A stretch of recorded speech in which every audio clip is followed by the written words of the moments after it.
যেবার এই অনুষ্ঠান করছেন আপনারা সবরে আমার অন্তরটা কি ধন্যবাদ দিলাম। আর আমার একটা কথা, এই মাসের ফ্রেশ হচ্ছে এখন পর্যন্ত এখানে থানায় বা ডেপুটিও তো আমার সরকার নাই। আজকে মনে করুন যে অ্যাক্সিডেন্ট করছে আর ইচ্ছা করলে 5টা যাইতে দিতে পারে, কিন্তু আমার ছেলেটার অ্যাক্সিডেন্ট হইয়া আমার টাইম নিয়ে থানা হয়েছে। আর যে গাড়িটা অ্যাক্সিডেন্ট করছে গাড়িটা যদি দেখেন থানার মাঝে মনে করেন এই গাড়িটা বাঙালি গেছিল। আমার বাবার কি ওই রকম সম্মান আছে? বাংলা গাড়ি নিয়ে আমার বাবার কত বড় প্রাণ খাইয়া গেল। আমার তো চাই আজ পর্যন্ত ওখানে আমি ড্রাইভারের লাগা খাই না। আমার বাবার মোবাইলও অনেক জিনিস আছে। আমার বাবার মোবাইলটা এখন পর্যন্ত ডিগ্রি করতে পারলাম না। আমার তো বক্তব্য রইল। আর আপনারা বাংলাদেশের বা সিলেট এলাকার সুমাইয়া এলাকার কত বাবা আছে, আমি গর্বিত এমন একজন মা হইতে পারছি। আমি কত বাবা একজন মা হইতে পারছি।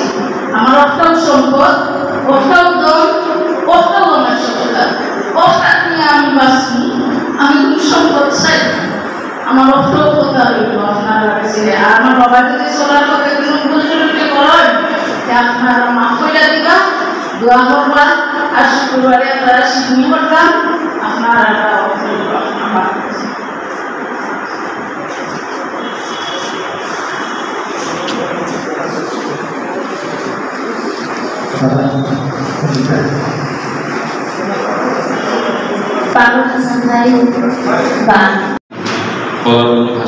আমরা অনেক অসহায় এখনো ছাড়া জানি না ছাড়া আমাদের পেটটাকে আমরা কিভাবে আবার সামনে এগিয়ে নিয়ে যাব।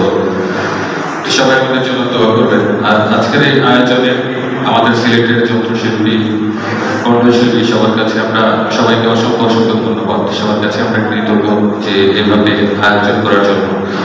আমাদের এই হল রুমটা কানায় কানায় ভরা ছিল। আমরা দেখেছি সবাই এত ভালোবাসা সবাই হাসানকে। তো সবার কাছে আমরা কৃতজ্ঞ।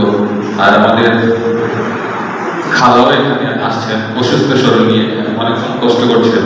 আমাদের একটু লেট হয়ে যাওয়ার কারণে সবার কাছে আমরা আন্তরিকভাবে দুঃখিত। আর সবাই আমাদের জন্য দোয়া করবেন, আমাদের ব্যান্ডটার জন্য দোয়া করবেন, যাতে আমাদের ব্যান্ড নিয়ে আমরা সামনে আগাতে পারি, পাগল হাসানের নামটা ধরে রাখতে পারি, পাগল এক্সপ্রেশনে যেন বাঁচিয়ে রাখতে পারি। আমি সামনে কিছু বলার জন্য অনুরোধ করি। আসলে আমার বলার কিছু নেই।